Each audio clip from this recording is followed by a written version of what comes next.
একটা ঘন জঙ্গলে অনেক পশু পাখি মিলেমিশে থাকত। হরিণ মাঠে দৌড়াত, বানর গাছে লাফাত, টিয়ে আর ময়ূর গান গাইত। কিন্তু শান্তি নষ্ট করে দিয়েছিল এক চালাক শিয়াল। সে প্রতিদিন কারো না কারো খাবার চুরি করত, আর সে গুহায় লুকিয়ে থাকত। সেই কারণে জঙ্গলের সমস্ত প্রাণীরা ঠিক করল যে তারা জঙ্গলের রাজার কাছে গিয়ে তার নালিশ জানাবে। সেই মতো সবাই জঙ্গলে। রাজা তাদেরকে একসাথে দেখে বলল, কি খবর? আজ সবাই দল বেঁধে আমার কাছে গেল। তারা একে একে শিয়ালের নামে নালিশ জানাল। শেয়াল আমার কলা খেয়ে নিয়েছে। ও আমার গাজরও খেয়ে নিয়েছে। সব শুনে বনের রাজা শিয়ালকে ডেকে পাঠান।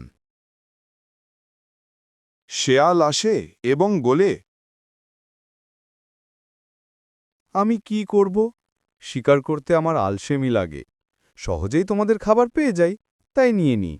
কিন্তু আমি দুষ্টুমি করার জন্য করি না। তা শুনে রাজা তাকে শাস্তি দেয়, সে যেন সবাইকে তাদের খাবার ফেরত দেয়।